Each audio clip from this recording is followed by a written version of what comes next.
Good morning. একটা নতুন video নিয়ে চলে এলাম। সকালবেলা উঠে বিছানা গোছানো হয়ে গেছে, আর এক কাপ চাও খাওয়া হয়ে গেছে। এবার যাব রান্নাতে।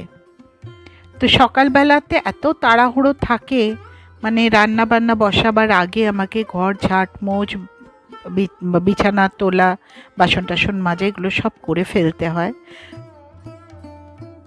আজ একটু লাল শাক ভাজছি, সাথে ভাত ঠাত থাকছেই। ভাতটা তো সবাই খাই আমরা বাঙালিরা। আর এই দেখুন, আমার গাছে টাছে জল দেওয়া হয়ে গেছে। আর এই যে গাছটা দেখছেন, এই গাছটা বহুদিনের, 3 বছর হয়ে গেছে। কি ফল হয় দেখুন। আর এটা পুদিনা গাছ। একটু ঘরটর ঝেড়ে ঝুড়ে পরিষ্কার করে সুন্দর করে সাজিয়ে রাখতে ভালোবাসি, তাই সেটা একটু সাজিয়ে নিলাম। তো এদিকে আমি বসিয়ে দিয়েছি ঢ্যাঁড়স ভাজা।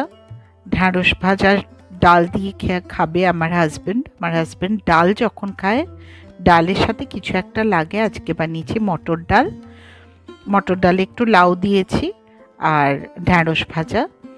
তো আমার মোটামুটি বাড়িতে যখন রান্নাবান্না করি দুপুরবেলাতে, একটু গুছিয়েই করতে হয়, কারণ আমার হাজব্যান্ড একটু গুছিয়ে খেতে পছন্দ করেন। যাই হোক, এটাকে একটু ঢাকা দিয়ে ভাজতে দিই, ততক্ষণ দেখিয়ে দিই আর কি কি বানাবো। এই দেখুন, দুটো আম নিয়েছি। এই যে আমটা দেখছেন, এটা ষষ্ঠী পুজোর আম। একটুখানি ওই টক বা চাটনি যাই বলুন, ওইটা বানাবো। আর ঝিঙে আর আলু দিয়ে একটা নিরামিষ সবজি বানাবো। আর এই যে দেখছেন, মাছটা ভেজতে দিয়েছি, মাছটা একটু ভাজা বানাবো। আমার হাজব্যান্ড মাছ খান না, আমি খাবো। আর শসাটা তার সাথে স্যালাড হিসেবে। ভাত আমার হয়ে গেছে, ভাতে আমি ঢাকনা দিয়ে রেখে দিলাম। আর এই একটা কাজ, লঙ্কার বোটা ছাড়িয়ে রাখা, নাহলে পচে যাবে, সেই কারণে এগুলোকে গুছিয়ে রাখছি। আর এই পাশে চাটনিটা বসিয়ে দিয়েছি, চাটনিটাও হয়ে গেল আমার কথা বলতে বলতে। আর এই যে একটুখানি জিরে আর লঙ্কা গুঁড়ো দিয়ে দিলাম। লঙ্কাটাও আমার বেছে রাখা হয়ে গেছে, এবার এটাকে রেখে দিই। আর এই যে দেখছেন মোচাটা এনে রাখা আছে, এটাকে তো ছাড়িয়ে রাখলে না অনেক সুবিধে হয়, তা রেখে দিলাম, পরে ছাড়িয়ে আবার রাখবো। এবার বসাচ্ছি নিরামিষ ঝোলটা। আমাদের বাঙালি বাড়িতে মোটামুটি নিরামিষ ঝোলটা সবাই রেঁধে খায় এই গরমকালটাতে, কারণ এটা হালকাও হয়, শুধু জিরে গুঁড়ো দিয়েই বানানো হয়, আর কোনো মশলা পড়ে না। কেউ মাছ দিয়ে খায়, কেউ এমনি নিরামিষ খায়। যেহেতু আমার হাজব্যান্ড মাছ খান না, সেই কারণে আমাকে একটুখানি ঝোল করে কিছু একটা দেওয়ার জন্য আমি এটাকে নিরামিষ ঝোল হিসেবেই আজকে তৈরি করছি। বড়ি টড়িও দিচ্ছে না, উনি খুব একটা বড়ি খেতে ভালোবাসেন না। আর আমরা বাড়িতে আমরা দুজনেই আছি। আমার ছেলে তো জানেন এখানে থাকেন, ও তো খড়গপুরে পড়ছে। তো সেই কারণে অল্প অল্প এই ঝোল তরকারি সব রান্না করে রাখা। এই যে দেখতে দেখতে আমার সব মশলাপাতিও দেওয়া হয়ে গেল, নুন টুনও দিয়ে দিলাম। দিয়ে এবার আমার ঝোলটা জল টল ঢেলে রেডি করে এবার আমি রেখে দেব। এটা একটু ফুটে উঠলে তারপরে নামিয়ে দেব।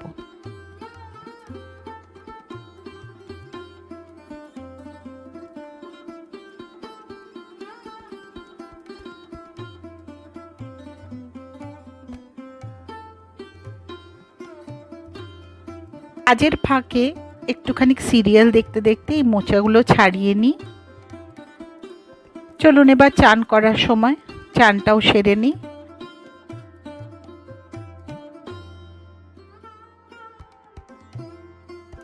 চান করার পর এবার একটুখানি ঠাকুর পুজো তো করতেই হবে। আমার হাজব্যান্ডের চান হয়ে গেছে আর উনি পুজোটাও করে দিয়েছেন। তা আমি একটু ভগবানের কাছে মাথা নত করে একটু প্রণাম করে নিলাম।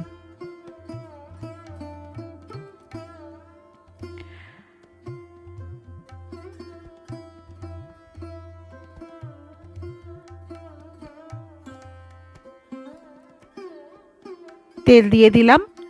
এবার আমি একটু মাছটা ভেজে নিই। মাছটা আমিই খাবো, কারণ আমার হাজব্যান্ড যেহেতু মাছ খান না, ওই জন্য আমিই একমাত্র মাছ খাই বাড়িতে।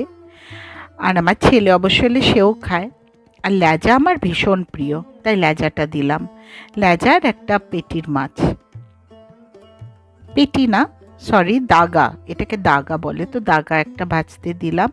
এই যে পেটি, সরি আবার পেটি বলছি, দাগা আর লেজাটা ভাজতে দিলাম। এটাই আমি দুপুরবেলা খাবো। আসলে আমি একটু ডায়েটিং করছি, কেননা আমার ওয়েটটা একটু বেশির দিকে, একটু কমাতে হবে, তো তাই জন্য আমি ভাত টাত খাই না। এই দুটো মাছ ভাজা আর তার সাথে বাকি যে আনুষাঙ্গিক যা যা বানাই সেখান থেকে পছন্দ মতন টুকটাক তুলে নিয়ে সেটাই আমি দুপুরবেলা খাই। তো মাছ ভাজাটা আমি উল্টে পাল্টে ভালো করে ভেজে নিচ্ছি। ভালো করে না ভাজলে আবার একটু গন্ধ গন্ধ বেরোয়, তো আর যখন আমি মাছ ভাজা করি দরজাটাকে বন্ধ রাখতে হয়, কারণ এর গন্ধ আমার বরমশার নাকে গেলে আমি শেষ, মানে উনি ভীষণ রেগে যান। আচ্ছা, এই আমার মাছ ভাজা হয়ে গেল, আর তার সাথে একটু স্যালাড কেটে নিয়েছি। আমার চাটনি রেডি, ঝোল রেডি, অল্প করেই ঝোল বানিয়েছি একজনের মতন, আর এবার বরমশাইকে খেতে দিয়ে দিয়েছি। সুন্দর করে সাজিয়ে খেতে দিলেও খুব খুশি হয়। আমরাও তো খুশি হই না? সারাদিন রান্না বান্নার পর কেউ যদি এরকম সুন্দর করে আমাদেরকেও খেতে দিত, কত ভালো না লাগতো। কিন্তু ওই আর কি, নিজের হাতেই নিজেকে খেতে দিতে হয়, তাও সুন্দর করে একটু সাজিয়েই আমি খেতে নিই। এই যে দেখছেন, আমার প্লেটটাও আমি নিয়ে নিয়েছি সাজিয়ে, দুটো মাছ, একটুখানি শাক আর স্যালাড। এই বিকেলবেলা 1 কাপ চা, আর তার সাথে একটু ভাবছি একটা সিনেমা দেখি। বাইরে বসে না টিভিটা আর দেখা যাচ্ছে না, তাই একটু এসি রুমে, এসিটাকে চালানো আছে, এসি রুমে বসে আমি একটু আমার ল্যাপটপেই আমি বসে একটু কিছু একটা দেখবো, দেখি একটা সিনেমাই ভাবছি দেখি। তো সেটা দেখতে দেখতে চাটা খাবো। আরে আজকে বিকেলে একটা কাণ্ড হয়েছে। দুটো টিকটিকি আমার রান্নাঘরের মধ্যে ঢুকে বসেছিল, গিয়ে একদম সিঙ্কের মধ্যে সমস্ত বাসন টাসন রাখা ছিল সেটার মধ্যে ঢুকে গেছে। আমি না ওগুলোকে বার করতে পারছি, না বাসন মাজতে পারছি, কোনো মতেও বাসন একপাশে, ওই দেখুন না সব রেখে দিয়েছি বাসন ওপরে, আর এখন দেখছি টিকটিকা অবশ্য নেই, দেখে নিয়ে একটু নিচে নেই তো, না মনে হয় বেরিয়ে চলে গেছে। যাকে বাঁচা গেছে, জায়গাটাকে একটুখানি পরিষ্কার করে নি, সব জিনিসকে আমি এখান থেকে সরিয়ে দিয়েছি যাতে টিকটিকিটা নিজের মতন বেরিয়ে যায়। ওরাও তো ভয় পাচ্ছে না, আমি যেরম ভয় পাই বাবা, আমার টিকটিকিতে ভীষণ ভয়। যাই হোক, চলুন এগুলোকে পরিষ্কার করে নি। তার আগে বরকে একটুখানি বললো একটু মুড়ি মাখা দিতে, তো মুড়ি মেখে দিয়ে একটু দেখি, মুড়ির বক্সটা আবার পেছনে রাখা আছে। এত জিনিস, এইসব জিনিস মানে সামনে থাকলে না খুব অসুবিধা হয়, এক হাতে ক্যামেরা এক হাতে এটা করা। যাই হোক, যাক বার করতে পেরেছি। এবার একটু বরমশাইকে একটু দিই, একটু মুড়ি, তারপরে বাসনগুলো মেজে সুন্দর করে রাখবো। মুড়ি আর তেলেই তো উনি খান বিকেলবেলাতে, খুব একটা বেশি কিছু আমি খুব কম কিছু বানাই বিকেলে, তো একটু তেল দিয়ে মুড়ি, এটাই উনি ভালোবাসেন, এটাই খেতে চাইলো। আজকে জিজ্ঞেস করলাম কি খাবে, তো বললো তেল আর মুড়ি খাবো, তো ওটাই মেখে দিলাম। তো সেটাই দিয়ে আসি ওনাকে।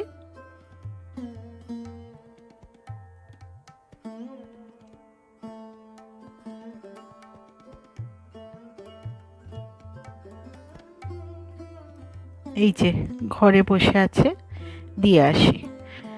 চলুন এবার জায়গাটা একটু পরিষ্কার করে নিই, রান্নাঘরটা যা ছত্রাকখান অবস্থা হলো।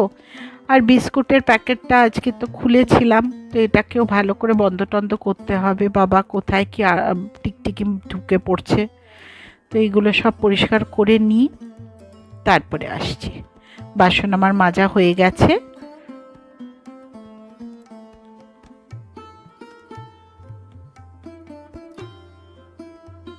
দেখুন জায়গাটা একদম পরিষ্কার ঝকঝকে তকতকে করে ফেলেছি, গুছিয়ে ফেলেছি।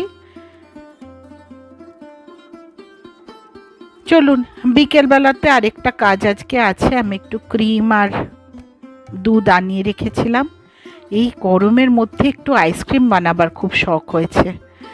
তো এই যে চিনিটা অনেকটাই লাগে, চিনি, আর তার সাথে এটা আমি একটু কাঁচা দুধে কাস্টার্ড গুলে রেখেছি আর দুধটা বসিয়ে দিয়েছি। দুধটা ফুটে হাফ হবে, তারপরে আমি কাস্টার্ডটা দিয়ে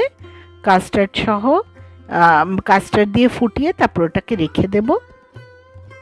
একটু ঠান্ডা হবে, ঠান্ডা হলে একটু জমে টমে গেলে তারপরে বাকি প্রসিজিওরটা করব। বানানো হয়ে গেলে আপনাদের সাথে শেয়ার করব। রাত্রিবেলা বরমশাইকে একটু সারপ্রাইজে দিয়ে দিলাম ডিনারে মিক্সড ফ্রাইড রাইস, পরোটা আর পনির পসিন্দা। খুব খুশি হয়ে গেছিল। আর একটা পরোটা ভেজে রাখছি যদি ইনকেস ওনারা লাগে। ব্যাস, আজকের মতন আমার এখানেই গল্প ফুরোলো। আপনারা খুব ভালো থাকবেন, শান্তিতে থাকবেন, সুখে থাকবেন, সুস্থ থাকবেন। ভগবানের নাম নিয়ে আজকের মতন এখানেই শেষ করলাম। Bye bye. পরের দিন আরেকটা ভিডিওতে দেখা হচ্ছে।